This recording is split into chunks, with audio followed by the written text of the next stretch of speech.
Welcome back जी को फिर से धमाकेदार वीडियो। इस वीडियो में क्लास 10th का जो आपका हिंदी सब्जेक्ट का पेपर देख लीजिए। सेट ए का पेपर जो है सभी जिलों में देखने को मिलने वाला है। तो इस ए सेट का अगर आपके जिले में भी पेपर आ जाता तो आपको यही पेपर देखने को मिलेगा। तो कोई जल्दी से रट लीजिए पूरा ए सेट का पेपर देख लीजिए। आदिवासी परीक्षा है 2024-25, विषय हिंदी और कक्षा 10वीं। आपके पास जो है टाइम बहुत कम बचा है, इसलिए हम आपको डाल रहे हैं कि ताकि जो है आपके अच्छे नंबर आ जाए हिंदी सब्जेक्ट में। और गाइस आपका नेक्स्ट सब्जेक्ट है समाज विज्ञान का, तो गाइस वो भी आपको जल्द से जल्द मिलने वाला है।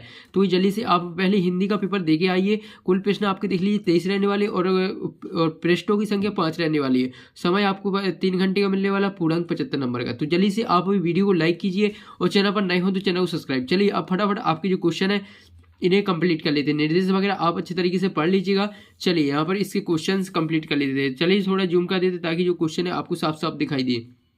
तो वही देख लीजिए। पहला क्वेश्चन है सही विकल्प चुनकर लिखना है, जो कि 6 नंबर के। पहला है जिन वाक्यों में 2 कर्म होते हैं उनकी क्रिया कहलाती है। कैसी कहलाती है? यहाँ पर देख लीजिए। सकर्मक क्रिया है, अकर्मक क्रिया है और संयुक्त क्रिया है और द्विकर्मक का भी क्रिया। तो इसमें लिख लेना। आपका करेक्ट आंसर हो जाएगा द्विकर्मक क्रिया। इसके बाद नेक्स्ट क्वेश्चन आ जाता है। नेक्स्ट है दूसरा आपका, हिंदी का सर्वाधिक लोकप्रिय महाकाव्य कौन सा है? तो इससे आपको सभी को पता होगा हिंदी का जो सबसे लोकप्रिय महाकाव्य है वो रामचरितमानस है। इसके बाद नेक्स्ट आ जाता है। नेक्स्ट है काव्य की शोभा बढ़ाने वाले तत्व क्या कहलाते हैं? तो काव्य की शोभा बढ़ाने वाले तत्व को क्या कहते हैं? यहाँ पर अलंकार कहते हैं। यही आपका क्वेश्चन जो है सही जोड़ी में भी पूछा जाता है हर साल। इस बार आपको एक वाक्य में देखने को मिल रहा है। इसके बाद है चौपाई में कितनी मात्राएं होती है? चौपाई में जो है 16 मात्राएं होती है। तो इसका करेक्ट आंसर हो जाएगा 16। इसके बाद है करुण रस का स्थायी भाव। करुण रस का स्थायी भाव हो जाएगा शोक। तो इसमें करेक्ट आंसर शोक हो जाएगा। इसके बाद है यहाँ पर आपका छठवां, शब्द गुण के कितने प्रकार होते हैं? तो इस शब्द गुण के जो प्रकार होते हैं वो 3 प्रकार होते हैं। तो कोई जल्दी से आप इनकी स्क्रीनशॉट ले लीजिएगा। ये आपके एक वाक्य कंप्लीट हो जाती है। जो है यहाँ पर सही विकल्प कंप्लीट हो जाती है 6 नंबर की। इसके बाद नेक्स्ट देख लेते हैं। नेक्स्ट है आपका देख लीजिए रिक्त स्थानों की पूर्ति करना है। रिक्त स्थानों की पूर्ति करना है जिसमें आपको 6 नंबर मिलने वाले हैं। पहला है आपका पंचवटी ढड्ढर समास का उदाहरण है। कौन से समास का? द्विगु समास का। तो इसमें लिख देना है द्विगु समास। इसके बाद है नेक्स्ट है दूसरा, अर्थ के आधार पर वाक्य डॉट डॉट प्रकार के होते हैं। कितने प्रकार के होते हैं? 8 प्रकार के होते हैं। उत्तर क्या लिख देना है आपको? 8। या अच्छे तरीके से जो है क्वेश्चन है वो आपको याद करके जाना है। इसके बाद तीसरा, जिसके कारण स्थायी भाव उत्पन्न हो वह डॉट डॉट कहलाता है। क्या कहलाता है? आलंबन कहलाता है। आलंबन इसका करेक्ट आंसर हो जाएगा।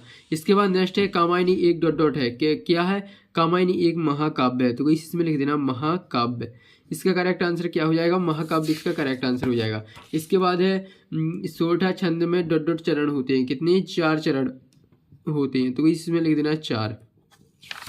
इसका स्क्रीनशॉट ले लीजिए। चलिए नेक्स्ट पेज पर चलते हैं। तो वैसे इसके बाद आ जाता है आपका नेक्स्ट पेज।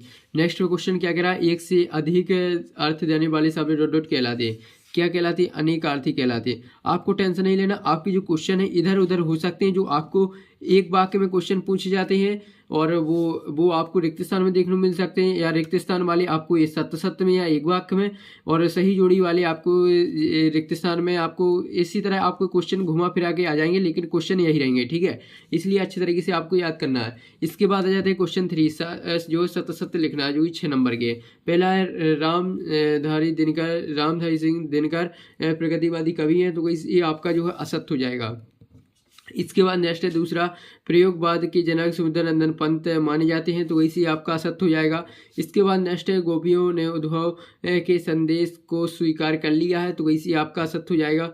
इसके बाद है यहाँ पर नेक्स्ट चौथा, सीता स्वयंवर में राम लक्ष्मण मुनि विश्वामित्र के साथ गए। तो वैसे इसका भी आपका जो है इसका सत्य हो जाएगा।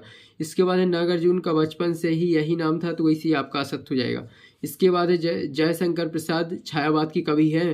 तो वैसे हाँ बिल्कुल है, ये आपका सत्य हो जाएगा। तो वैसे आपके सत्य कंप्लीट हो जाती है। फटाफट इनकी स्क्रीनशॉट ले लीजिएगा। इसके बाद है नेक्स्ट आपकी सही जोड़ी मिलाना है, जो कि 6 नंबर की। चलिए सही जोड़ी मिला लेते। पहला जयशंकर का आपको मिला देना कामायनी से। इसके बाद दूसरा हो जाएगा सूर्यकांत त्रिपाठी त्रिमूर्ति निराला हो जाए। इसका करेक्ट आंसर मिला देना आपको छायावाद से। इसके बाद है सतरंगे पंखों वाली के कवि। तो वैसे इसके हो जाएगा करेक्ट आंसर। तीसरा हो जाएगा नागार्जुन। चौथा नागार्जुन का जन्म हो जाएगा बिहार में। इसके बाद है मंगलेश डबराल का हो जाएगा नेशनल बुक ट्रस्ट। इसके बाद है विनय पत्रिका, इसका हो जाएगा तुलसीदास। तो वैसे आपके जो है सही जोड़ियाँ कंप्लीट हो जाती है, फटाफट इनके स्क्रीनशॉट ले लीजिएगा। इसके बाद नेक्स्ट जाती है नेक्स्ट 5वां क्वेश्चन, एक शब्द वाक्य में उत्तर लिखना है। तो चलिए फटाफट एक शब्द वाक्य में उत्तर लिख लेते हैं जो कि 6 नंबर के। पहला है पहाड़ पर लालटेन के कवि का क्या नाम है, तो वही इसमें हो जाएगा मंगलेश डबराल। तो वही इसमें लिख देना मंगलेश डबराल इसका करेक्ट आंसर हो जाएगा, डबराल, मंगलेश डबराल इसका करेक्ट आंसर है। इसके बाद नेक्स्ट नेताजी की प्रतिमा किसकी बनी थी, तो वही इसमें लिख देना आपको उत्तर संगमरमर की, संगमरमर। इसके बाद नेक्स्ट आ जाता है तीसरा, बाल गोविंद भगत क्या काम करते थे, खेती बाड़ी का। तो सो गई इसमें लिख देना है खेती बाड़ी से जुड़े गृहस्थ, इतना आपको इसका उत्तर लिख देना है, ठीक है। इसके बाद नेक्स्ट देख लेते हैं। नेक्स्ट है आपका यहाँ पर चौथा, भोलानाथ से सिसकना क्यों भूल गया, तो वही इसमें लिख देना अपने साथियों को देखकर, अपने इसमें लिख देना अपने, यहाँ पर देख देना अपने साथियों, इसमें लिख देना अपने साथियों को देखकर, इतना आपको इसका उत्तर लिख देना है। इसके बाद है अज्ञ ने हिरोशिमा कविता कहाँ बैठकर लिखी, तो वही इसका उत्तर हो जाएगा रेलगाड़ी में। तो वही इसका उत्तर रेलगाड़ी करेक्ट आंसर हो जाएगा। इसके बाद नेक्स्ट जाता है, नेक्स्ट है बच्चों को कौन सी शरारत महंगी पड़ी, तो वही इसका आंसर आपको कमेंट बॉक्स में बताना, ठीक है, क्या है इसका आंसर। अगर आपने पूरा हिंदी को पढ़ा होगा अच्छी तरीके से तो वही आपको एक क्वेश्चन बन जाएगा। इसके बाद है छठवां है प्रकृतिवाद की 2 प्रमुख विशेषताएं लिखिए, तो वही 2 नंबर का है। इसके बाद इसका अथवा रीतिकाल के 2 कवियों के नाम तथा उनकी एक रचना लिखना है। चलिए सभी क्वेश्चनों को देखेंगे, फिर इनके उत्तर भी देखेंगे। इसके बाद 7वां, गोपियों के अनुसार राजा का धर्म क्या होना चाहिए, इसके अथवा है उद्धव के व्यवहार की तुलना किन किन से की गई है। इसके बाद 8वां है कवि आत्मकथा लिखने से क्यों बचना चाहते हैं, इसका बाद अथवा देख लेते हैं। तो वैसे रहा इसका अथवा, नाटक और एकांकी में आपको अंतर लिखना है, देख लीजिए।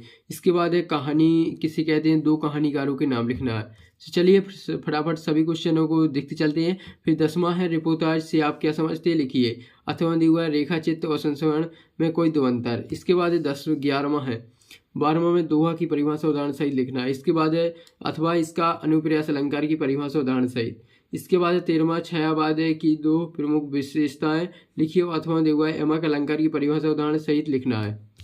ये आपके 13वां 14वां 15वां देख लीजिए। सभी के आंसर क्वेश्चनों के आप स्क्रीनशॉट ले लीजिए। पहले 14वां है, 15वां है, 16वां, 17वां, 18वां तक इस पेज में जो है स्क्रीनशॉट ले लीजिए। यहाँ पर 17वां 18वां से आपके जो है 3-3 नंबर वाली क्वेश्चन कंप्लीट हो जाते हैं। तो जल्दी से इनकी स्क्रीनशॉट ले लीजिएगा। चलिए अब नेक्स्ट पेज पर चलते हैं। तो इस देख लीजिएगा, ये आपका 18वां है। इसके बाद इसका अथवा है 18वां का। इसके बाद है 19वां।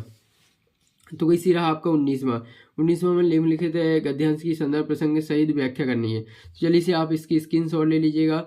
इसके बाद है यहाँ पर 19वां के बाद है 20वां, देख लीजिएगा। 20वां है यहाँ पर देख लीजिएगा। इसके बाद 21वां है। तो वैसे 21वां का स्क्रीनशॉट ले लीजिए। फिर चलिए नेक्स्ट पेज है 5वां पेज देख लेते हैं। तो वैसे रहा 5वां पेज, ये आपका 21वां का है, देख लीजिएगा। अथवा है इसका। इसके बाद नेक्स्ट जाता है 22वां के बाद 23वां देखेंगे, देख लीजिए। 22वां में अपने बड़े भाई के विवाह में सम्मिलित होने हेतु अपने मित्र को पत्र लिख देना, 4 नंबर का। इसके बाद अथवा में प्रथम श्रेणी में उत्तीर्ण होने पर अपने मित्र को बधाई पत्र। इसके बाद है 23वां, निम्नलिखित में से किसी एक विषय पर 120 शब्दों में निबंध लिखना है। देख लीजिए 5 ऑप्शन आपको देखने मिलते हैं। तो किसी एक विषय पर जो है 120 शब्दों में आपको निबंध लिख देना है। तो इसी आपकी पूरी क्वेश्चन कंप्लीट हो जाती है। अब यार आप लोग वीडियो को लाइक कीजिए और चैनल पर नए हो तो चैनल को सब्सक्राइब कीजिए। इसी तरह आपको नेक्स्ट सब्जेक्ट जो है हिंदी का आपका हो गया। अब नेक्स्ट सब्जेक्ट समाज विज्ञान का पेपर है। इसी तरह आपको समाज विज्ञान का भी पेपर सेट में आने वाला है। तो कोई जल्दी से आपको नेक्स्ट सब्जेक्ट मिलने वाला है समाज विज्ञान का पेपर। तो वही मिलते हैं नेक्स्ट वीडियो में।